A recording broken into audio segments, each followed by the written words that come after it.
Don't be alarmed. We've got a guy wearing a Barca shirt. Kyle Reese. We've got a guy. Hey, easy. Don't go a guy called Kyle, who I believe you're related to Ernesto Valverde. Last I checked, you're like his uncle or something. Interesting. So we have a guy who is related to Valverde. So don't insult Valverde because we're speaking to his nephew right here. So this is the main topic. We know what it is CL breakdown. We're going to break down that whole Champions League breakdown because there's so much stuff to break down. But before we go there, this is a football show, allegedly. So first of all, before I tell you about what's coming up in the show, Nix, what up, baby? Nah, much, man. I'm good. Listen, every time I come back, I got a new cricket update, and I have to drop it. West Indies beat India, and we actually battered them. Like, India's one of the best sides in the world, and we absolutely battered them at their home, as you would say, at their crib. So yeah, big up Shimron Hetmeyer, big up Chai Hope. 1-0 up in the 3-match series. I'm good. It put a good end to the weekend after Man United tried to ruin it, but So obviously, before we introduce our guest, Devo is on a holiday in Australia, so he's going to be there for, I don't know, is it like a month or something? Yeah, about 5 weeks or something. Yeah. So obviously, we're going to be having a rolling on guest, but if running out the country, easy man. I'm not going to introduce you first, man. So if our light-skinned friend doesn't piss me off during this hour, maybe he will become a recurring guest. Last time I was there, he was trying to give me some kind of crap about Zad not being top 2. If he pushed me top 1. So Kyle, introduce yourself to the audience and tell us just who the bloody hell you are. Listen, I'm the man behind the scenes. Listen, I'm the one that whispers in Nix's ears. All the information he gets is coming from me. It's coming from me. All that information, all that knowledge. So all that crap that spouts from this Afro dude comes from you. So basically, no. That part comes from Ramon. That's not me. I'm more I'm the sensible. Yeah, all the good stuff is me. But now I'm part of the Neat Sports channel. Some people may or may not have seen me in some of the stuff that I do there. Avid Barcelona supporter. For those of you that don't know, avid, man. How long? Relax, easy. 10, 11 years. Be easy. Nick, is he telling the truth?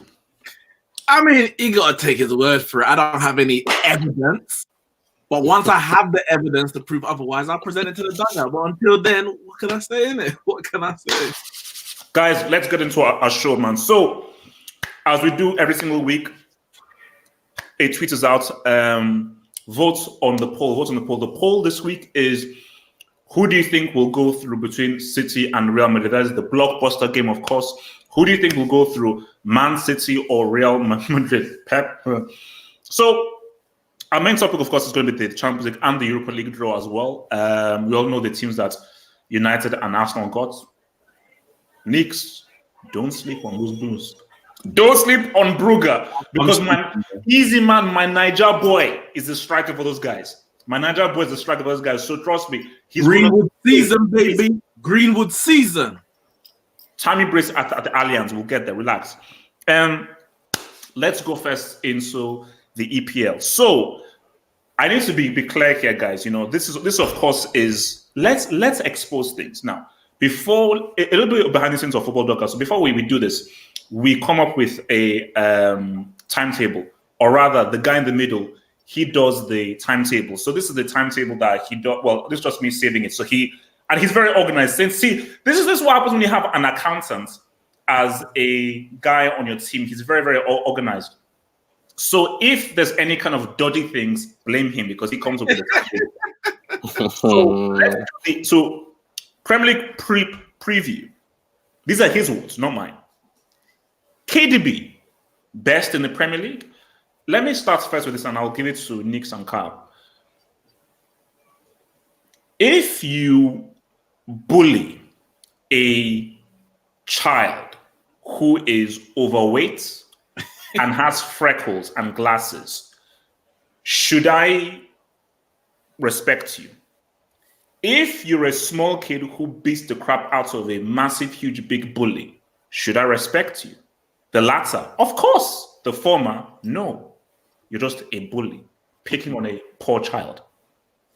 Who is this poor child, you may say? It's Arsenal.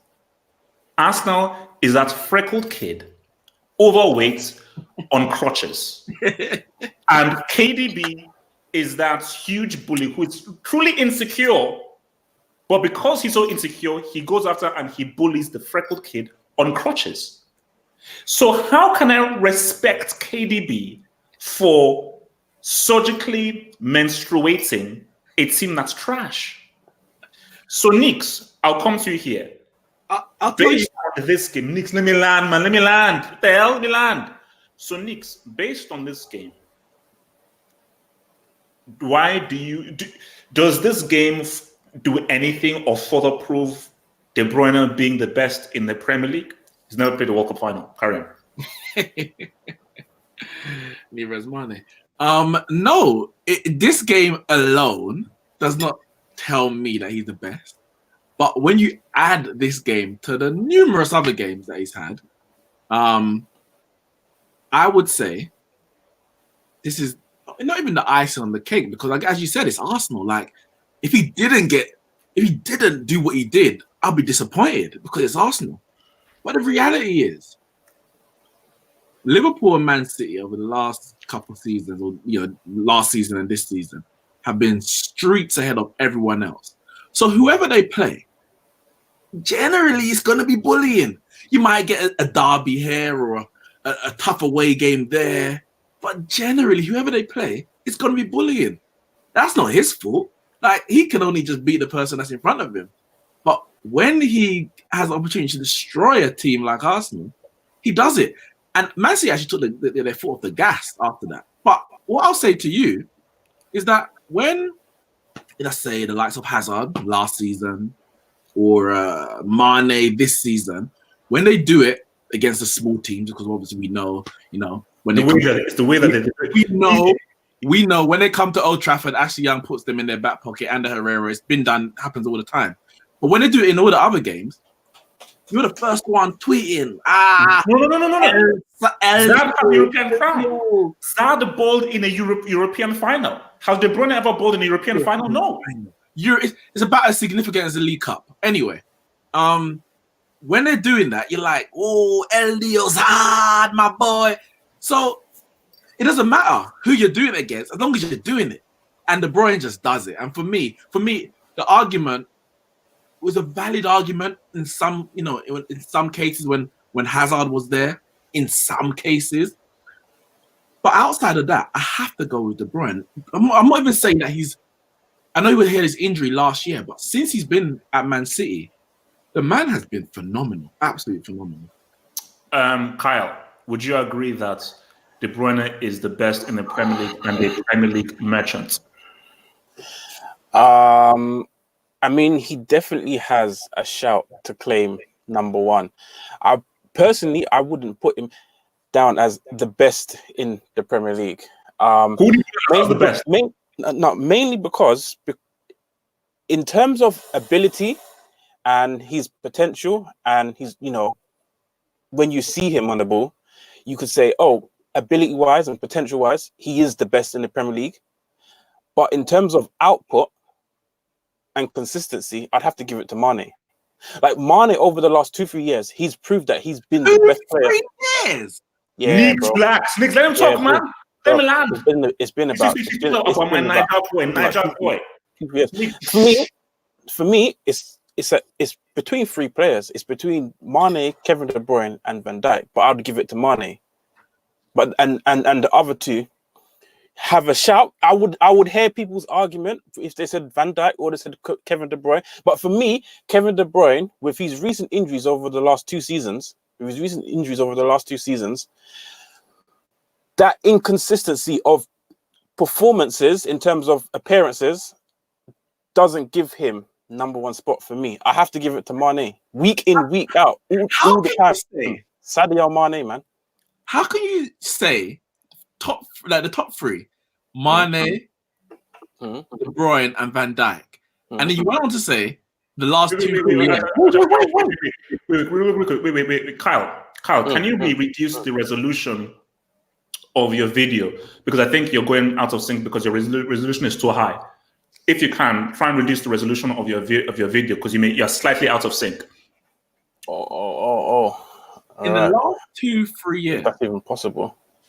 Yeah, Salah has done more than all the 3 that you put in there. He has actually done more. That's a no. Just based no, on no, based on no, Yes. no, it's not. No, he hasn't. Oh He my hasn't. goodness, what? No.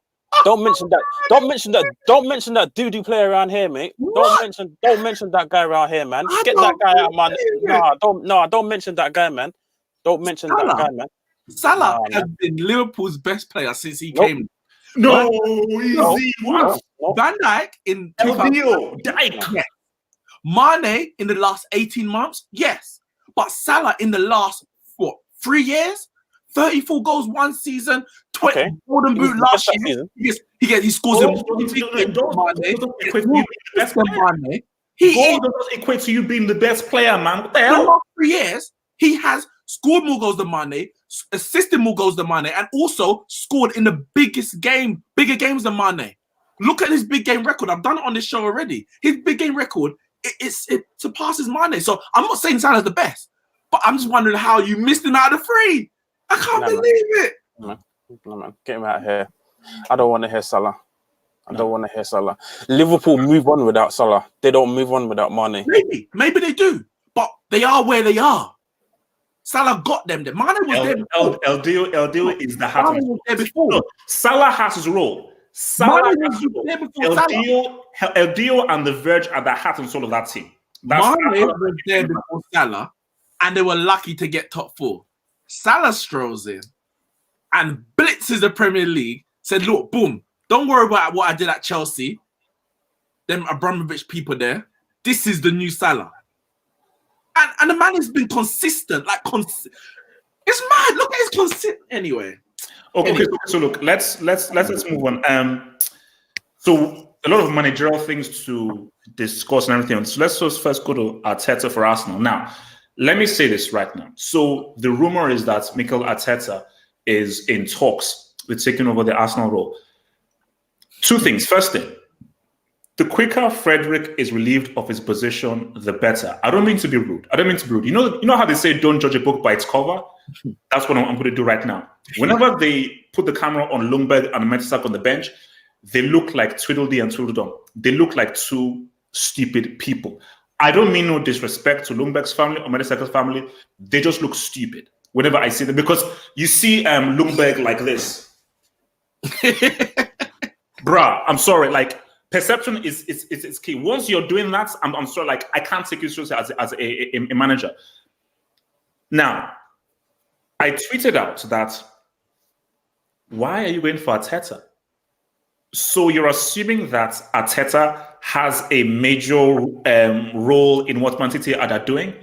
This is Pep.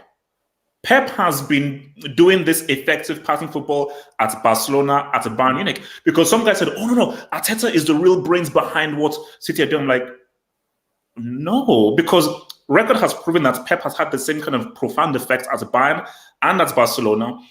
And there is no evidence you can give me that Arteta has this really great role for Man City's success. So my thing is, it is a massive, huge risk to put Arteta in a job that needs a experienced manager. That Arsenal team, structure and everything, needs work. You see, you give Arteta a team that's already working with quality players and it's already a working system. You need a guy to be like, all right, man, let's try and just get some results from somewhere and retry and fix this whole thing. Hence why I always said Rafa Benitez. So let me come to Carl with this right now. If Arteta was given the job for Arsenal, do you think he would succeed? I famously once said on Neek Sports, I was posed a question by Neeks himself, and he asked me, it was many years ago, and he asked me, is Arsene Wenger the right man for the job? And I told him he was the wrong man for the job 3 years ago. And I'm going to say it right here, and I'm going to say it right now. Mikel Arteta is 100% the wrong man for the job for Arsenal. Arsenal actually risk going backwards even further if they appoint Arteta. I mean, if you look at it, they've gone from Wenger to Unai Emery and now potentially Mikel Arteta. And it's going backwards. It's literally going backwards. They risk being a mid-table team for the next season or two. Literally, like, it's actually appalling. They said that they're not going to rush on this decision because they need to take time to look at the right candidates and appoint the right person. They dismissed Ancelotti immediately. I don't know why. I mean, the guy's a quality manager. How can you dismiss such a quality manager, proven at many clubs before? And then the next day I'm hearing that representatives are leaving Arteta's house in the early hours of the morning. And I said, what for? It had to have been for a breakfast. It couldn't have been to discuss the position. It had to be. It can't, because I personally can't understand it. You could, if they appoint Arteta, you can't take Arsenal seriously anymore. I never did, but you can't take them seriously. You can't. You write them off from now until the end of time. You can't take them seriously. That's a mess of a signing. I would agree to say he's not the right man for the job.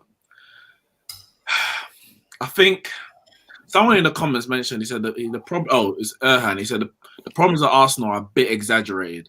I still have a sick feeling they could get top 4. I'm actually going to say I think you're actually completely wrong. I think they are under exaggerated, if that's the correct word. I think the summer that they had masked a lot of the deficiencies. You know, they got Pepper, Tierney, I don't even know who else they bought, but this was like the greatest summer. Ceballos, yeah. Ceballos. What happened to that guy? But the greatest summer since, I don't know, records began. And it's all fallen flat in the face. The thing is, we've been saying about Arsenal for years. Arsenal need defenders. They can't defend. This was under Wenger. Luis is garbage.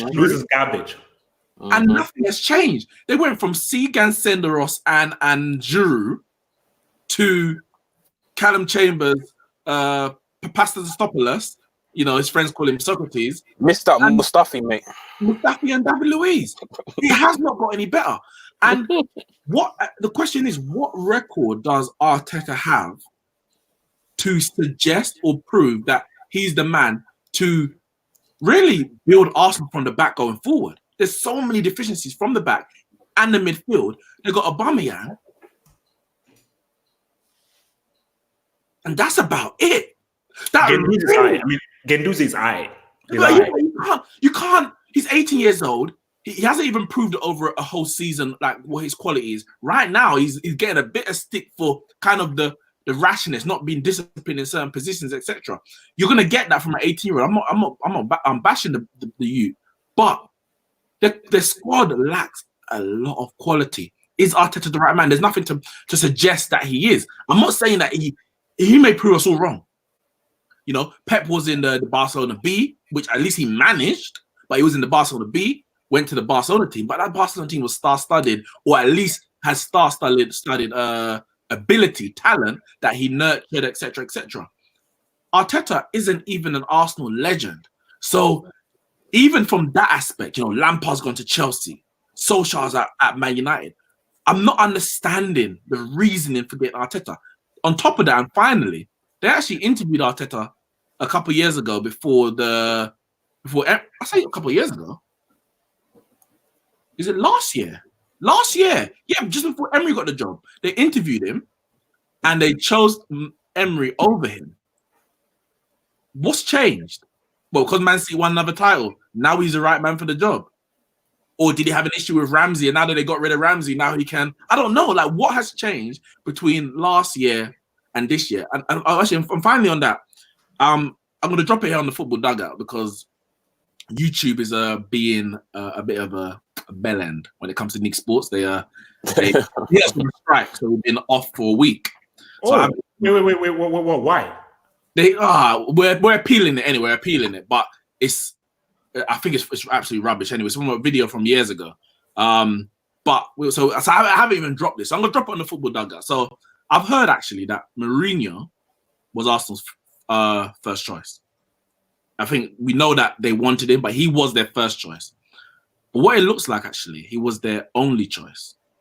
And they were in talks with him, but Mourinho wanted to go Spurs.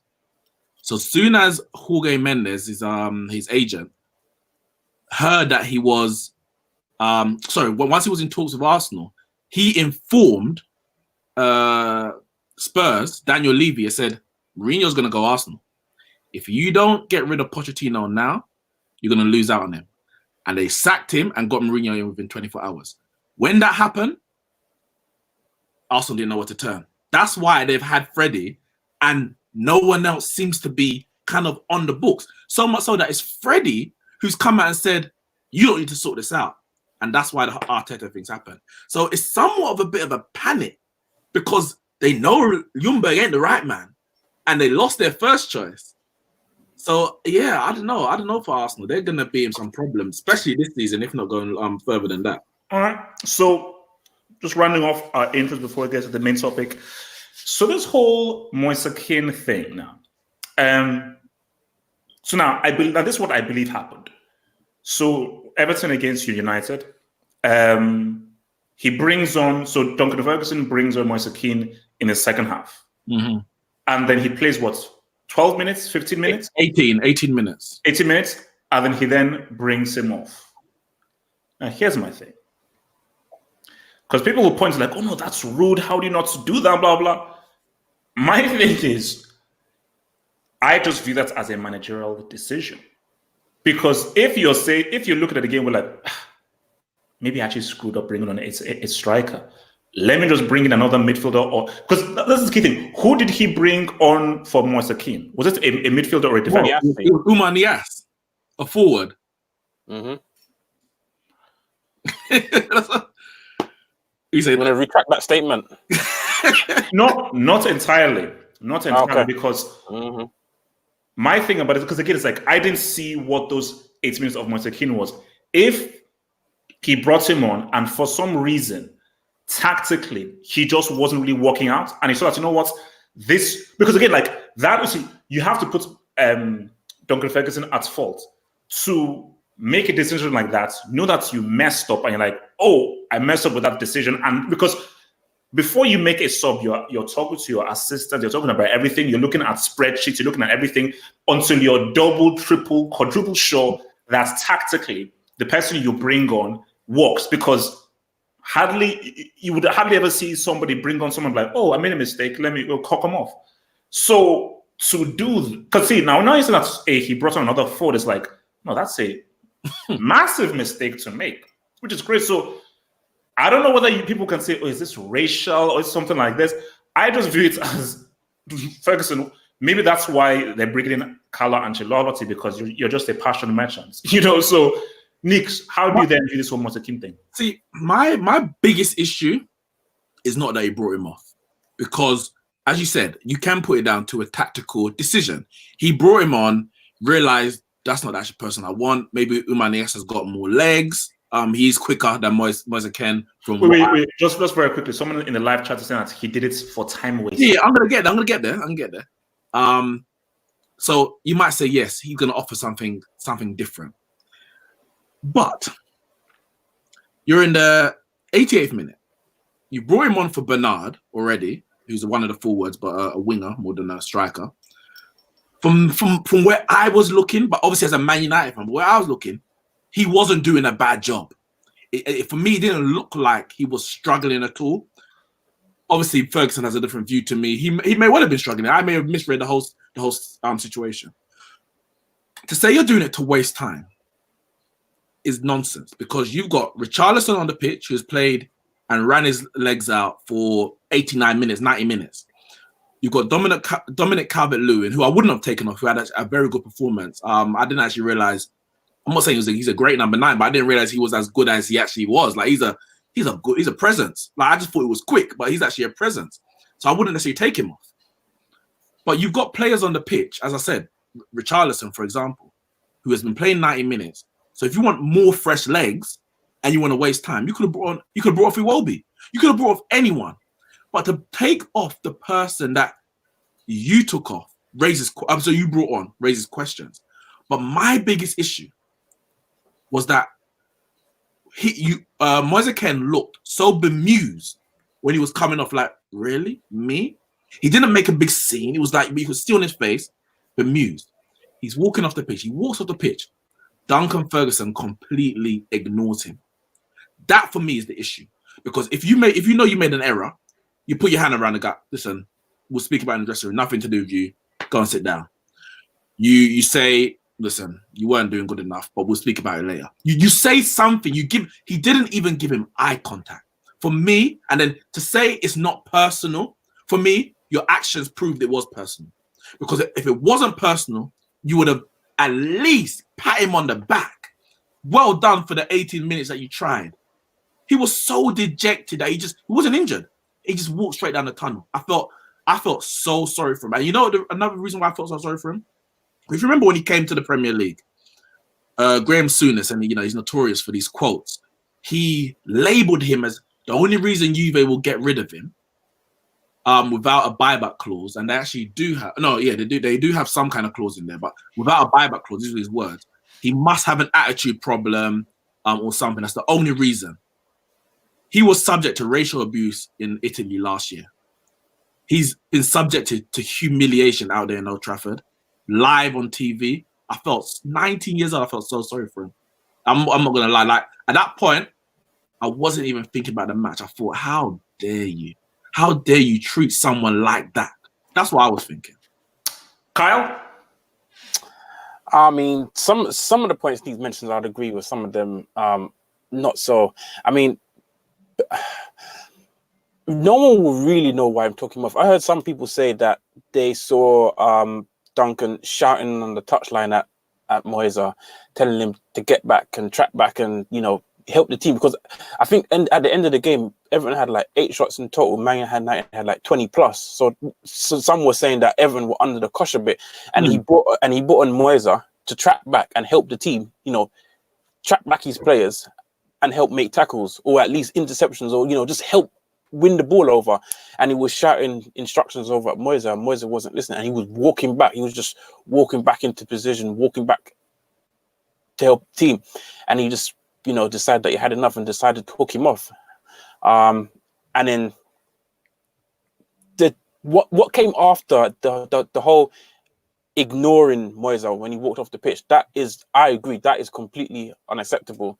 And John Anariza had a little say on it, and I think that he was completely spot on, because you can ruin a young player's career just from those simple actions right there. Someone could turn to hate the game because of that. Oh, well, if managers are going to treat me like this, and I'm playing in Italy and I'm subject to racism, come to the Premier League, managers are treating me like this, is this really the sport that I wanna go down? I mean, Danny Rose is a player that talks about it all the time, being subject to racism and how he fell out of love of football, and he always questioned, why am I even playing the sport if this is how we're treated? Mental health, all of that. Yeah, exactly. Mental health. And for him to get subbed off, being playing only 18 minutes, you can see that he can't understand why. It honestly just takes for the coach. Like, you see all the time, like, even after a good performance, managers like Klopp and Pep, they would hug their player, give them a pat on the back, say, well done, or all right, it ain't been. I mean, I think it was this season, Pep brought off Aguero. Yeah. In some circumstances, Aguero was not happy at all. But, Pep put his arm around him, had a word with him, let him know the reason why he was coming off, and we move on from there. You don't just ignore a man and let him just charge down the tunnel. It's totally unacceptable. Totally unacceptable. I think even if you're unhappy with someone, and everything, this just comes to management. Even if you're unhappy with what somebody's doing tactically and everything, see, if that's a 30-year-old or 28-year-old and you ignore them, they should know what that means. Then you deal with it privately, because as a 28-year-old, 29-year-old, you should be experienced enough and big enough to know that that's ignorance of a handshake after you come soft up means that you know what you did. But for somebody just coming into the game, a 19-20-year-old, had a difficult season as well. Yeah. So basically, but then that forget about put all to one side. Standard management 101. Younger players need an arm around their shoulder a lot more. That's just 101. 28, 29-year-old, you can be much more direct with them because they should know. And actually, a 28 to 29-year-old will actually respond better with you being more direct. But for a young person, 18, 19, they just need much more coaching. That's just management 101. And I think that's something that I just think Duncan Ferguson flopped on. So before we sort of go to our main topic, just to round this off, segue in, pretty much remaining with the whole Everton thing, we're hearing Ancelotti. So let me come to Carl here. So just very briefly, before we go to so real briefly, I don't think this works. I think this is a bad move.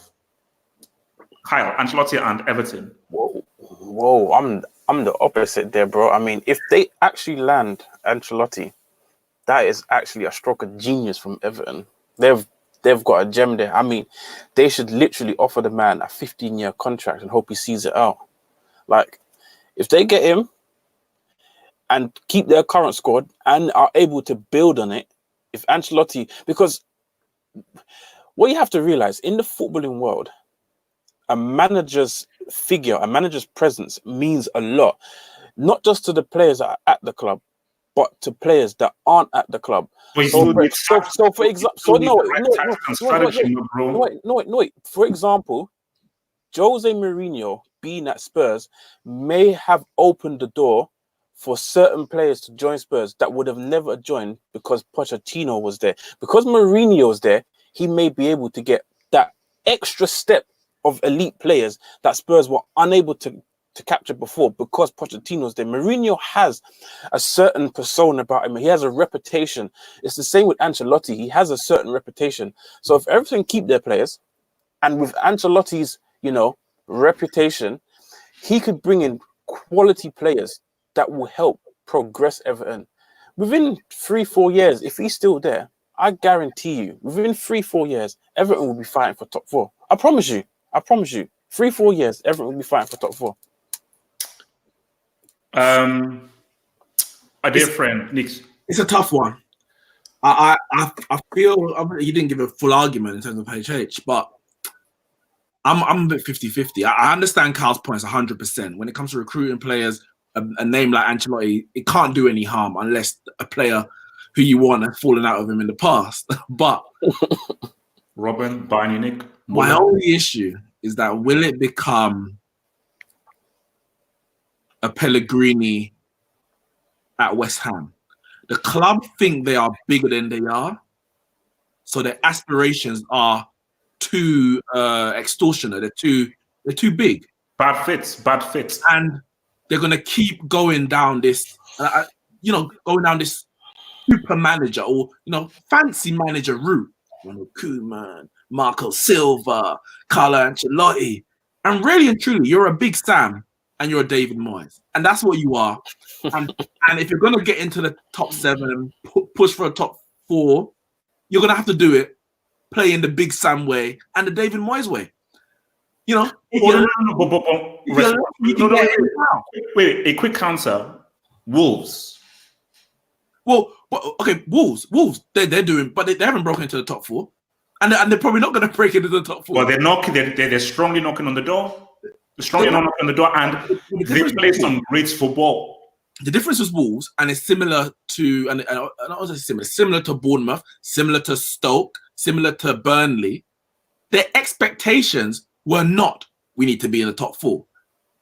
We're gonna spend 100 million to get to the top 4. And if you don't get there, we're gonna sack you. Because David Moyes had Everton 5th, 6th, they were like, we need to go to the next step. And every time they try and go to the next step, they fall further back. So I'm not convinced that Ancelotti is going to bring them where they want to be. And maybe they need to take a stock and say, you know what? Maybe we need to maybe start again a bit. Let's rebuild properly and stop throwing money at 110 central attacking midfielders and all these fancy players and get back to some semblance of structure. And I think they're lacking. Their squad is very imbalanced. And I think they need to sort that out before they start thinking much higher than that.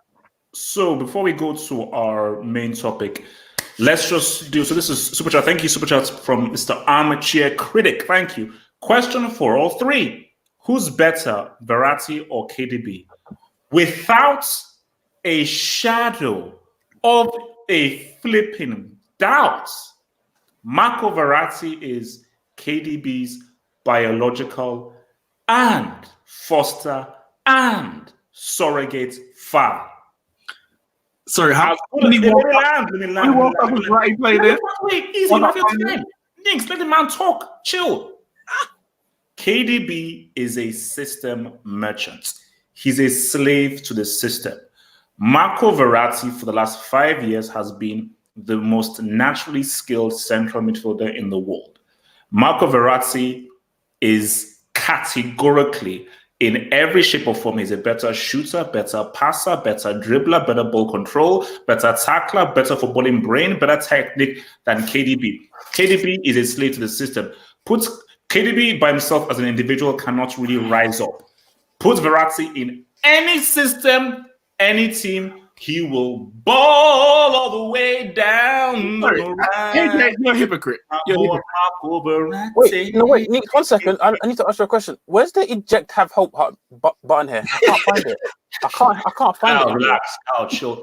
Okay, no, answer the question, man. You're a hypocrite because you blame, not even blame, you criticize all these players for playing, like even Mbappe to an extent, for playing in the Uber Eats league.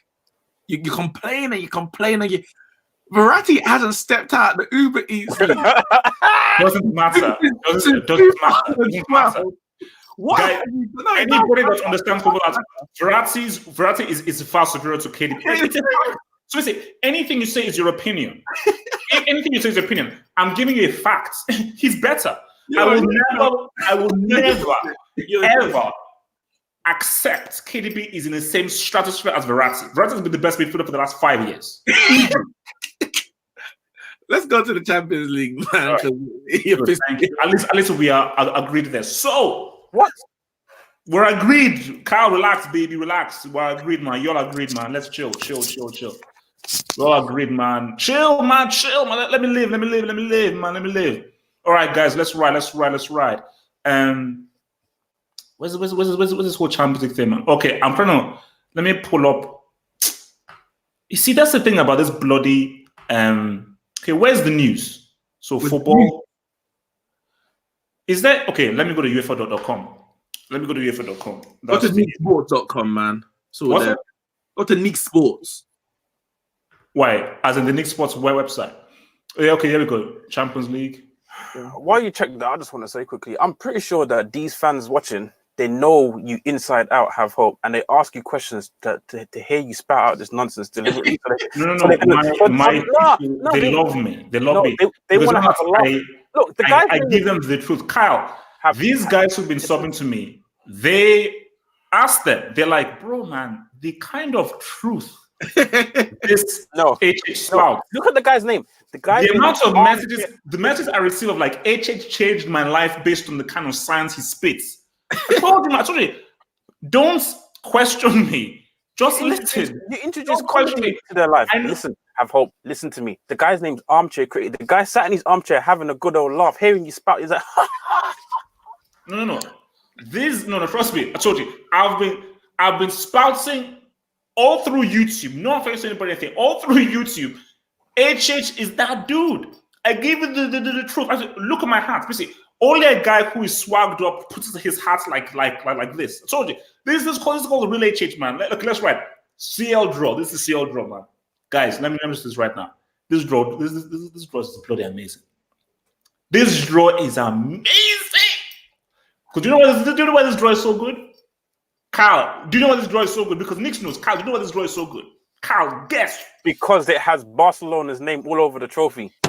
Wrong. Kyle, guess why this draw is so good, man? Because Semi's minimum is alive. Kyle, do you know of the hashtag Semi's minimum? What? Say that again?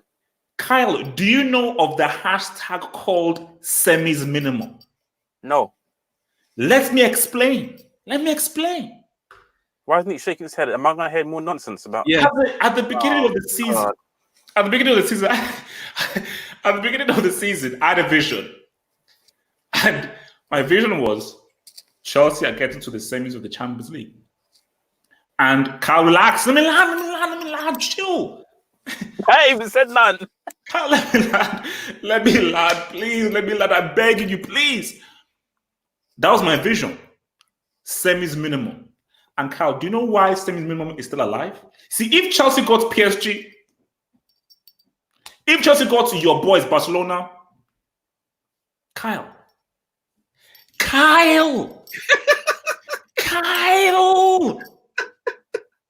they gave us Bayern. Kyle, we're going through to the quarters. Huh? Kyle, we're going to the quarters, baby. We're going to the quarters. Kyle, they've given us a quarterfinal ticket. They're so stupid. You stupid idiots. You brought for a break chat. You just gave us a quarterfinal ticket. We're beating them. Chelsea are out. So we're beating those guys. So what you're telling me, I just want to understand this. So hashtag semis minimum is Chelsea getting to the Champions League semi-finals minimum. And now that you've drawn Bayern Munich, you're going through from the last 16 to the quarterfinals. But even though you can't beat Bournemouth, you're going to beat Bayern Munich. Champions League is different. Champions is different. Champions is different. Different by because once the lights come on, it's big. And also the boys know that this is our year. Because I told them this is this year.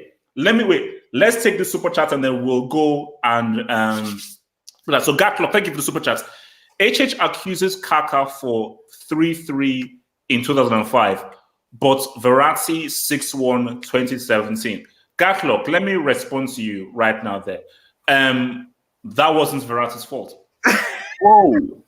That was not Verratti's fault as well. I like his Doctor Strange avatar. Fault. Gotta respect it. Verratti did his bit. I thought you said he's the best tackler, best this, best that. Man couldn't tackle. He wasn't fully fit. He wasn't. If he was fully fit, right? But he wasn't fully fit for those games. He wasn't fully fit because Neymar broke his ankle, bro. Kaka was fully fit and he messed up in 05. That guy stole that Ballon d'Or, man. Overrated. Now let's go to these matches right now. I want to build up. So let's start off. We start small and we go big. We start small and go big, baby. I'm worried. Lyon, Juventus. Can we all agree that is the most one-sided, obvious tie? Lyon, Juventus. Nope. I mean, in normal circumstances, it is. But Sarri and Sarri ball is a bum.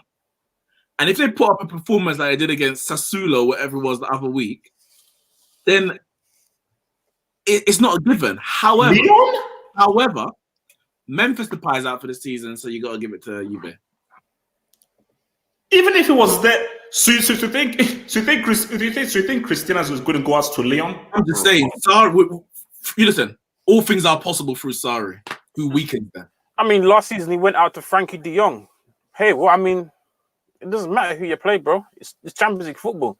I'm not writing anyone off apart from Chelsea. So Carl, Lyon or Juventus? Lyon or Juventus? I'll give it to Juve.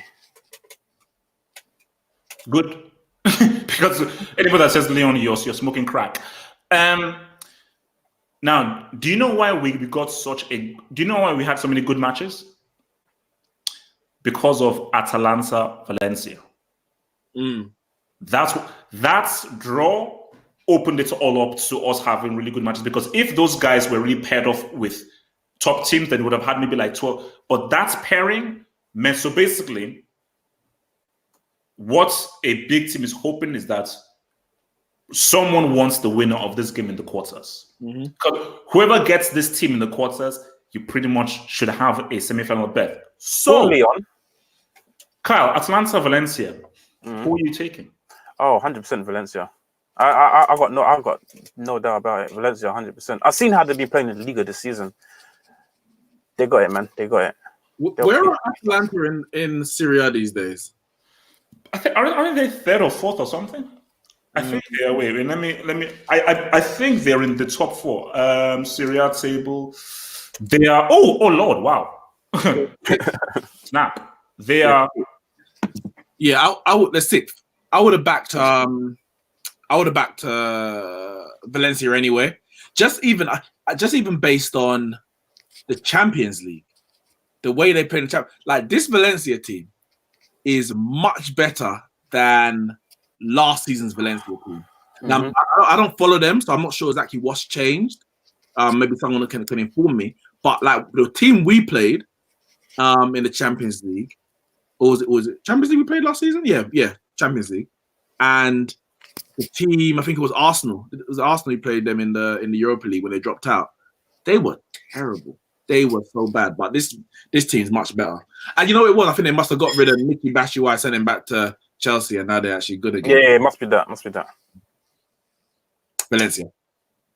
I'm going for Atalanta. Oh. Yeah, you would say that, wouldn't you? Let's, because I want to build up. I want to build up. Let's look. I'm going to say this right now. Atletico Liverpool. Let me just talk about Atletico real good. Diego Costa is a brick. He's currently a classy brick. In case you guys don't know, Kyle, you do know about the Brick Academy, don't you? Yeah, I watched the Brick Awards. Don't worry about it. Thank you. So Kyle, just for your updates, Diego Costa, he's a classy brick. Morata is under review. Last time I saw Morata, he missed an open goal. He's a brick. Last time I saw him. So, and people need to understand that, oh my God, let's just go. This since 2014. We're in the year of our Lord 2019. In 2019, Atletico can't even dream of scoring a G, let alone even create a flipping chance. So, now Liverpool may draw at Wanda Metropolitano, but they'll baptize them at Anfield. Agreed? Yeah. I can't agree to that. Whoa. Kyle, don't. Kyle, Don't make it into a meme, Kyle. Don't do it. Don't do it, Kyle. Liverpool fans are watching and already. Screen record is live. That's okay. Liverpool fans can be watching. Hear me now and hear me good. Liverpool are on the verge of going out. I'm telling you. How? What do you mean how? They're playing Atletico Madrid. Who do they have? What are they doing? They can't score a goal. They can't score a G. And also, the second leg is at Anfield. Everyone gets baptized about bloody Anfield. So what, Atletico can beat Liverpool at Anfield? What? They don't have to. Well, after they win 2-0, they just hold it out 0-0. I ain't gonna like how you're digging yourself a grave there, innit? And we're gonna have to come back to this in February because come back to it. I can't. Oh, wow. Okay. I would love. Probably no one more in the world who would love. So let's look at. I want to now look at Tottenham against Leipzig. Really good game. Now, my thing is, I think Leipzig are gonna get it, but it's a good game. I think there's a chance that Mourinho can do something against Leipzig.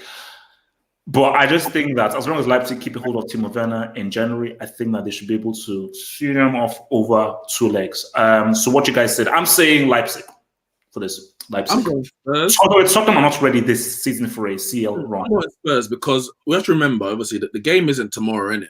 They've got a few months between now and the first leg, let alone the second leg.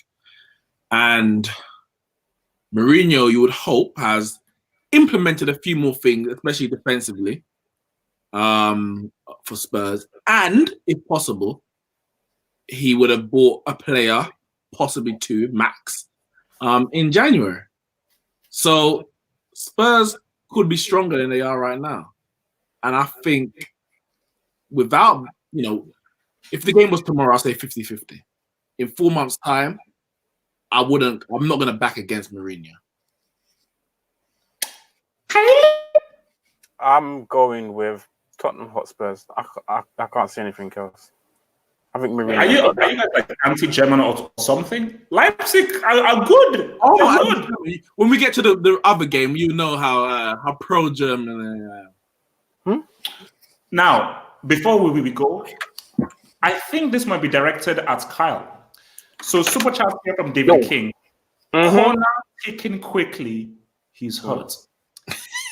So What, Alex Arnold Trent. So Kyle, are those comments about Liverpool to do with that Trent's early corner that went to Origi? Actually, no, wait. Since you're an alleged Barca fan, let me take you to task on this. Kyle, how do you win the first leg 3-0? And the only scoreline you can go out from is getting flipping circumcised. How did that happen? What's the next draw in the Champions League, man? What are you talking about? Okay, not bad. There's another super chat. Okay. Let's hit that. Let's hit another super chat. Martin Rosario. Martin Rosario, thank you for the super chat, Martin Rosario. You can tell Kyle is delusional just by his jersey. Wow, Kyle. Response? Whoa. Nah, you lot weren't wrong, man. These Liverpool fans are watching, innit? Don't worry, though. Don't worry. Come February, and I'll get a special invite to the show just because Liverpool got eliminated by Atletico Madrid. I'll just come back just to say I told you so. I'm not. I'm not even. Yeah, go on. Okay, let's now come to your boys now. Now, here's my thing. If Ancelotti was still the manager, this would be a really good game because I felt that Napoli under Ancelotti would be able to say what's up at the new camp. Gattuso is the manager and lost to Parma. So, and my thing about it is that Barcelona knows that this is somewhat of a redemption thing. I still feel that Barca are too reliant on Messi. Griezmann is overrated. He thinks he's world class. He hates. The guy's like top 25 in the world. He's not even in my top 10 in the world. And he ain't even world class. He's reliant, like De Bruyne, on a system. And he's been exposed for being a small time player based on just how average he's been at Barcelona. Cannibal, it is what it is. He can turn up for a really good game. I think he only had one Champions League goal last season, but still, despite that, Messi is such a freak of nature that just virtue on his own, whatever happens in Naples, Barca will completely and totally decimate Napoli at the company because I think Gattuso and Napoli is a very bad fit. So, Kyle, is this going to be an easy, straightforward win for your boys, even under Uncle Ernie? It seems so. I saw the draw and I didn't think twice about it, man. No sweat. There could have been worse draws, man. There could have been worse draws. This is relatively easy. I think the only easy draw we could have had was from the Valencia Atlanta draw. They're getting wait, did Atlanta top their group? Within second? No, it became second. Valencia became second. Yeah, so yeah, Atlanta was probably the only other team that's probably easier than Napoli. So it's as good as a draw we could have got, man. Nix? I've said it before and I'll say it again. If Messi plays, they go through. If Messi doesn't, then it's all's up to grabs. That is Barca right now. There's one team without Messi and one team with Messi. So yeah, if Messi's fit, he's going through and they're going through. Now, Nix. I saw a message you sent. Now, let me tell you my thinking of why I loved this draw. Kyle, in case you don't know, let me put you up to speed. Before the draw was made, let me even put my cap to an angle a bit more. Kyle, before the draw was made, guess who I wanted? As a Chelsea fan. I said, give me Bayern. Do you know why? You could have never said that. Bro, check the receipt. It was two teams. Easy. Kyle, that's the beauty of YouTube. I said, go look back, I'll give you the receipts. I said, give me Bayern because here's my thinking. Whatever you're thinking, it's wrong. I can tell you that much. Okay, here's my thinking. Hansi Flick is a rookie coach. First thing. Good, He's a rookie. Second thing, Bayern Munich, didn't they lose to Mönchengladbach earlier on this season? So this team is not fully functional. We know that Bayern Munich do not like to spend, so they will not spend anything in January. And this is a team that have shown that they can be beaten and they can be touched by a lot of teams. And the way that Chelsea play, especially the speed and the youthful of the boys, we're looking at a race at the Allianz by time. That's what we're expecting. Easy. Let me finish. Easy. No, I can't even let you land here. Whoa. Chelsea can spend in January.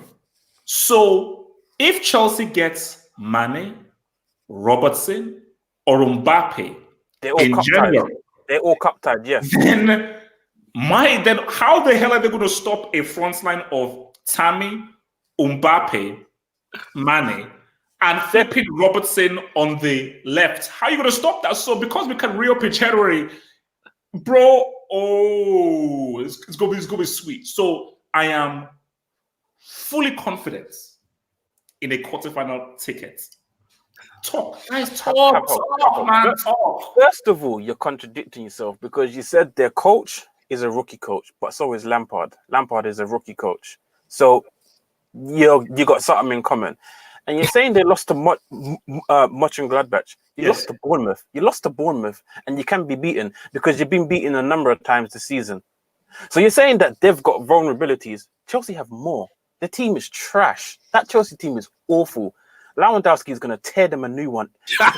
Absolutely tear them a new one. That guy's going to get a hat trick in both legs. That guy's going to rip you. Absolutely rip you. My boy Lewandowski.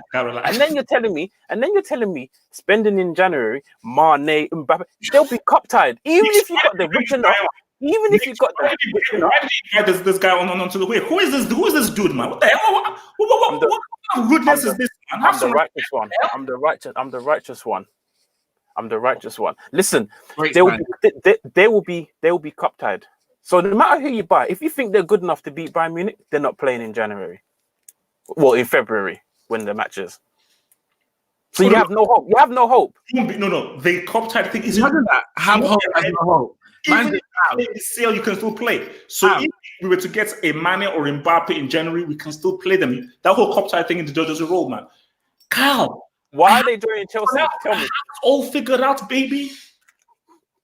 Listen, have hope. I watched your stream earlier. And I just dropped a little comment and I left, didn't it? Because as you said, I had to get back to work. Chelsea haven't won a match against one of the big six in the supposed big six in the Premier League this season. Knicks, is the match tomorrow? Oh, the guy that you said is going to get a hat-trick at the Bridge and 2 at the Allianz hasn't scored a goal against a big six team this season. The biggest game that you had, or 2 games, was against Ajax. Fair enough, you beat them at their crib. Good result. You drew 4-4 at home, where the referee gifted you a penalty and a red card, 2 red cards all in one motion, and you still couldn't win. I don't know on what planet you think Tammy Abraham, Pulisic, and Hudson Bench-Odoi is gonna go to Bayern Munich and act like prime Drogba and Mata. No, it's not happening. It's not happening. This has, and I want to be kind, but I have to be real. This has 10-2 written all over it. Whoa. Arsenal? Knicks don't. No, Knicks don't. 7-2. You're doing that for a reaction. Knicks, change your pick. Change your pick. I'll give you one last chance. Did you see what Coutinho did on the weekend? Because you talk about Mönchengladbach. You wouldn't beat Mönchengladbach. You wouldn't. That's just real. You would not beat Mönchengladbach. What? They dealt 6, was it to Wolfsburg on the weekend? So? Coutinho got a hat-trick. So? Do you know how much can change in February? Oh, you're right. Knicks, if the match was tomorrow, you're right. If the match was tomorrow, you and Kyle, you're right. By February, the boys are going to be ready. Lewandowski would have 30 more goals to his name by February. I feel sorry. I feel sorry for Tomori. I feel sorry for Christensen. Whoever your manager decides to play at the back next to Rudiger, they're going to be thinking and wondering why they ever became professional footballers. I'm being real honest with you. It could get ugly. You lot ain't that good. Okay, let's take the super chat here. Now, this might be in conjunction with what Kyle said. So, name no, thank you for the super chats, dear sir. Atleti are getting a striker in January. Easy W. Now, let me say this. Even if I think that Kyle is smoking crack, if Atletico gets Cavani, which they've been rumored to be getting, if they get Cavani, I still say Liverpool win, but things will get a slightly bit more interesting. But if they don't get Cavani or a top striker, Atletico are getting washed. So Atletico are getting washed. So it is imperative that they get a striker. Now, see, when I saw this fixture, I jumped up. This fixture gave me contusions. It gave me contusions. Guys, remember, like the vid. We've got over 200 guys watching us. Like the vid, like that damn vid. Dortmund PSG. The only point of PSG's existence is to win the CL. Now, let me just say a few things right now. I need Mbappe to win the Champions League for my narrative. Because if he wins the Champions League, that will render Messi and Cristiano irrelevant completely. Huh? And that means Mbappe can now be fully don't squint your face at me. What the heck? If he wins the Champions League, that means that Messi and Cristiano can't even say, because World Cup, Champions League, it's over, it's finished. That means Mbappe exceeds them. Also, as well, as much as Neymar pisses me off and as much as he annoys me, if Neymar goes and delivers them the Champions League, then he finally get my respect, because that was the whole point of him coming here. Neymar will be the GOAT. If PSG, because Dortmund are a very tricky team, like, this isn't a great fixture for PSG, because Dortmund have the playing style to cause PSG issues, because Dortmund are a very energetic attacking team that throw men forward. PSG are a very attacking team. So Dortmund will cause issues for them in Paris. And we know that Dortmund at their crib, that is a flipping fortress for them. So I'm still going with PSG. What are you guys saying? Do PSG have the audacity to get knocked out in the last 16? They got your boy Verratti in it. Oh, yeah, I know. Marco V. So I don't know why you're sweating. No. If they got Mbappe shows up, Verratti gives you minimum 9 every game. Minimum 9. No, Verratti's cool. You told me he's the best midfielder in the last 5 years, so don't worry, it's cool, man. Dortmund won't see the ball. It's all right. They won't sniff it, but it's what you do with the ball. Verratti will always apply. It's not Verratti's fault that he gives the ball to these guys and they don't put the ball through. Verratti will always perform. So, guys, are we saying PSG over Dortmund? Yeah, I'm going PSG. Listen, PSG. I said PSG in the last 16. So last 16 in the semi-final. So I have to back them all the way, man. Neymar has to be fit, man. All this injury nonsense, I can't be dealing with that. But if Neymar's fit, unstoppable. Okay, now the big one. Can I say can I say at last? Can I say finally? How long has this dude been going through Champions League games, Carabao games, FA Cup games, easy draw after easy draw after easy draw? Pep, how did he lose to Monaco? How did he lose to flipping top? Now it's the big dog. Now it's real talk right now. Now they're going to hide. Because for me, see, City are the favorites. I think City will win. Do you want to face Real Madrid where they're the underdogs? That's the thing. City are going to be the overwhelming favorites.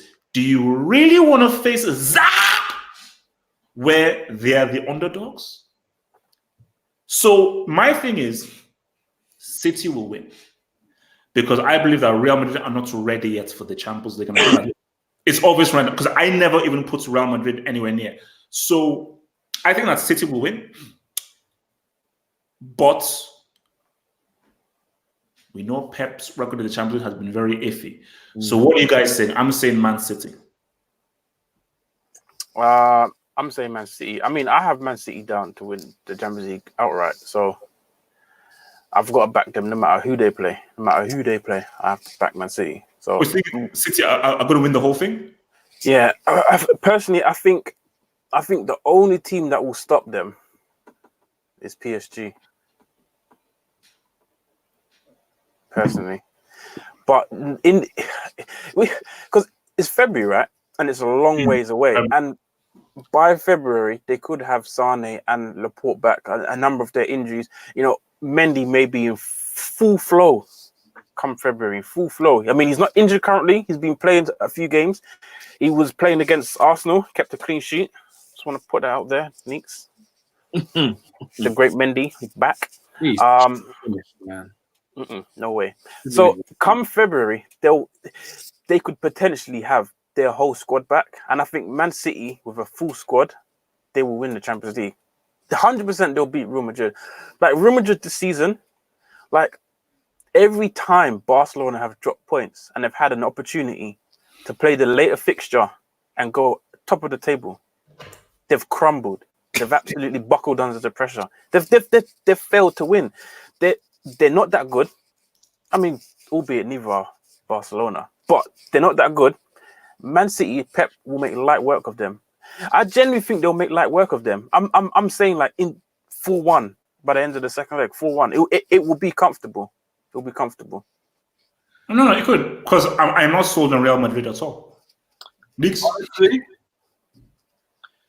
I'll tell you what plays into Man City's hands is that come February, I expect Real Madrid to be closer to the top than Man City of their respective leagues, which means that whereas Real Madrid, depending on, of course, what fixtures, because like Barca and Real Madrid and La Liga, they often, they'll give them a Friday game or a very early Saturday morning to make sure they're fresh for the Champions League game. But Man City, say they're 15, 16, 19 points behind Liverpool. Pep will just rest his team for the weekend Premier League games to have everyone fit and firing. That's their last chance of a major trophy. So I think the league fights, respectively, will play into Man City's hands. Other than that, if I'm basing it on what's going on right now, I actually can't tell them apart. I think it's actually 50-50 because Man City are very poor right now. Laporte will be back. Laporte will be back. He should be. How does he come back? Does he come back as the Laporte that he left? Yeah, that takes time as well. When does Sane return? For me, as it stands, as the current squads are and how they're playing right now, it's 50-50 for me. I actually can't call it. I'm not going to call it. Come February, we're going to do it again. Of course, we're going to make our predictions and I'll be able to call it then. But right now, I can't call it. 100%, I can't call it. So this is a super chat that I just got right now. So from Gatlock, says, half hope Chelsea hot, the deepest Chelsea fan ever. Let me explain something to you right now. I am a complicated Chelsea fan. Okay? It's just very simple. I'm not a quote-unquote regular Chelsea fan, and I'm a complex Chelsea fan. It's very complicated. It's like a marriage and we got divorced, but we still see each other, even if we both have side chicks or side men or something. I don't think she's a lesbian. Let me take the super chat here from Armchair Critic. Thank you very much, Armchair Critic. Obviously, you're not so. They replaced their greatest player of all time with a guy who has fewer assists than Ter Stegen. So this is another insult towards your boy Zad. Now, let me just say something to you right now. People can hate on Zad all they want. And I think, do you know what? You know why people are hating on Zad? I preached about him. I said that he would do something amazing last season. And he single-handedly gave Chelsea a European trophy. And he had one of the greatest ever performances in a European Cup final. So because that happened, People are now angry that I was right.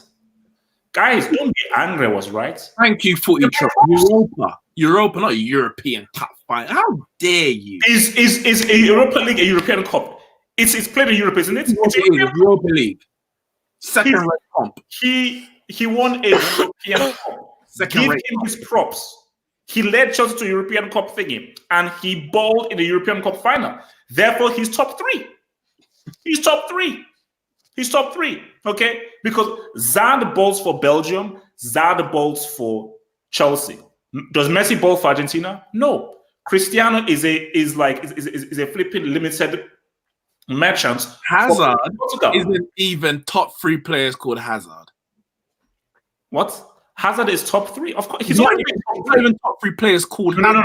Ever since Hazard did what he did at Messi, because Messi never did what Hazard did at that World Cup. Cristiano has never did what Hazard did at that. Based on what Hazard did at that World Cup, he's top 3 automatically. Until Messi or Cristiano show me what Hazard did at that World Cup, he can't be doing it. You're not touching him. Kyle knows that is top. Kyle, you told me before that Hazard is top 3 before. Yeah, remember that time? You see, yeah, thank you. Yeah, thank you. Yeah, so even he agrees and everything like he's top 3. So look, it is what it is, man. It is what it is. Guys, that is all we have for our showcase. It has been a great show. Kyle, thank you. Before we go, quickly, we need to make predictions for El Clasico. Oh, yes. Sorry. Thank you for reminding me. Okay, so look, here's my thing right here, right now. So neck and neck. Marcelo's injured, and these dudes were struggling to beat Valencia. Courtois almost had to get them their equalizer against Valencia until Benzema came through. Barcelona have been trash away from home, complete and utter garbage trash away from home. But at home, apart from the Slavia Prague game, they've actually been very, very good.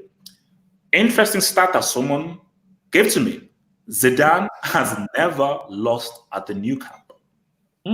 With the manager of Real Madrid, he's never lost. He's either won or he's drawn, which is a crazy stat. But I don't get hung up with stats. Now, Real Madrid are not winning. Take that off the table. A draw, possibly because this Barcelona side, if they can look good as Camp Nou, but they can do that whole Slavia Prague thing. I think that, but I just still feel that. See, Casemiro will be hugely important for Real Madrid because he will have to be there just to stop that supply chain to Messi, Griezmann, the Cannibal, and co. But I just feel that the best form of defense is attack. And because Real Madrid are going to rely on flipping Rodrigo, Vinicius, and Thingy, and Benzema will have to be doing so much of the work, I just think that it's going to be, Barcelona will find it a lot easier to defend Real Madrid's attacks. And because they'll find it a lot easier, they'll be able to push up the likes of whether they want to play Sergio Roberto, Semedo, or so forth, a lot higher. So Barca will be able to commit much more men forward without having to suffer on Real Madrid's counters, which won't be that threat. So I'm looking at, I think, what people are saying, I think 3-1. Yeah, 3-1. I'm looking at 3-1 to Barca. Carl, what are you saying? Have hope. 1 second. My audio's gone. I need to change my headset. Neeks, you answer his question first, and I'll come back. 1 sec. Yeah, for me, I can't. If this was at the Bernabeu, I would say a draw. We don't know. Barcelona have an amazing record at the Bernabeu. No, but I would say a draw. That's the thing. I would say a draw because with the two teams neck and neck, both of them know. I'm not saying a loss is fatal because they're both going to drop points. But when you beat your rival and you then get that gap on your rival because you beat them, it can be psychological. You're going into a winter break that's coming up very soon. You can potentially go in there with a bit of a gap, if not even bigger, after the next round of games. So neither team's going to want to lose. But I think with Barca being at home, they have to take the initiative. And I'm not liking Madrid this year. I'm really not. It's not. You know, it's. I think this year is to rebuild. It is. But with Real Madrid, do you get that year? Do you get a year off to rebuild? You don't. In your rebuilding year, you still got to win something. Now, that may only end up being like a Copa del Rey or something like that. But Real Madrid know that it's either the League or Champions League, and nothing else really matters if you're being realistic. That being said, at home, new camp, Messi. And it's the Messi factor. It really is the Messi factor. Because you can have all the tactics. You can have all the defense, and you can close down spaces. But if Messi is Messi, there's not a player in the world who can stop him. If Messi is Messi. There was a player years ago, Ashley Cole. But other than that, Ashley Cole. Ashley Cole used to stop Christina, not Messi. Yeah, he's the only one that could. Trust me. But there's no one in the world who can. So if the question is Messi going to be on form? And I expect the biggest game, Messi turns up more often than not. I'm going to say 2-1, but you said 3-1. I'm not going to go count against that. But I'm going to say 2-1. So Kyle, do we have you? Yeah, we got me. You got me. All right, cool. How do you view this Clasico on Wednesday? Easy dub for your boys? I actually do see it as quite easy. It's quite easy. I've got it down 3-4-1. 3-1. I've got 3-1.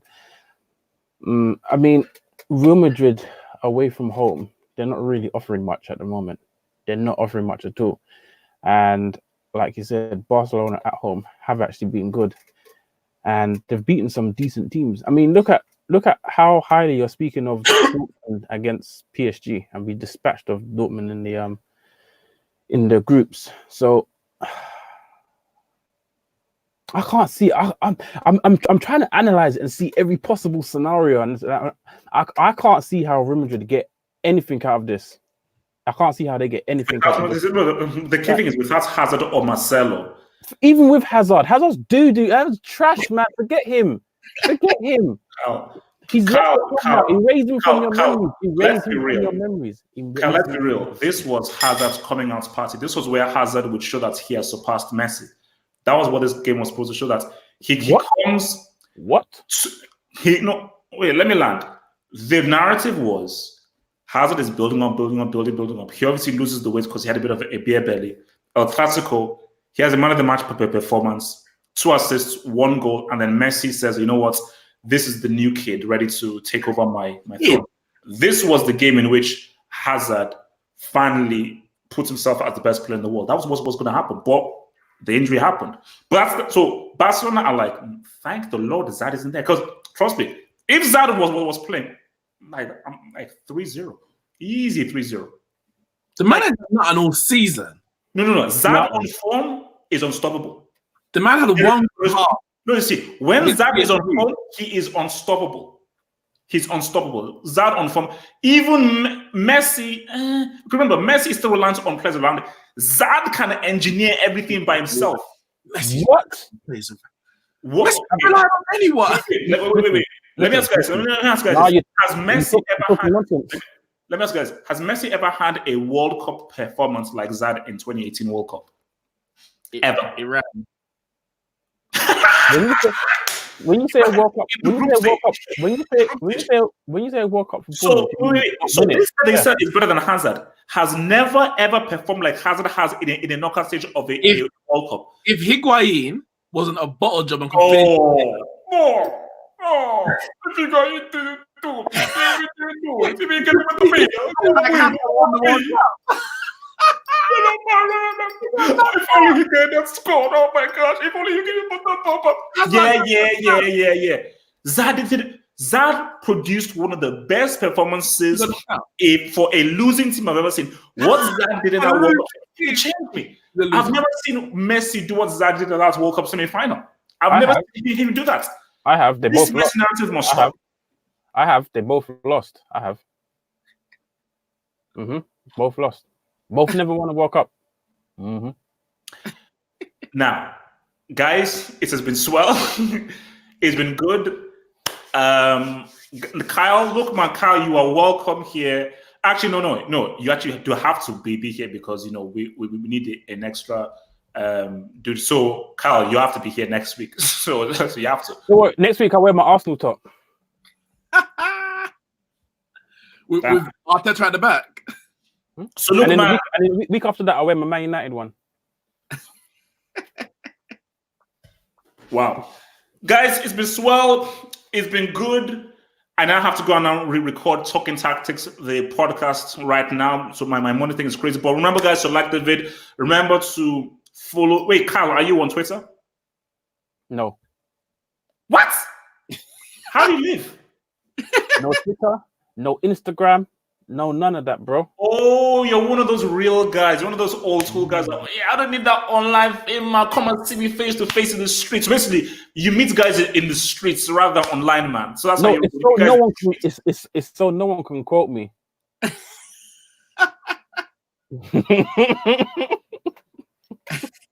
That's a very tricky guy, man. Very tricky guy. Guys, hope man is in swell. It's been good, man. We'll see you next week on the Football Dugout. Peace out. Peace out. Peace.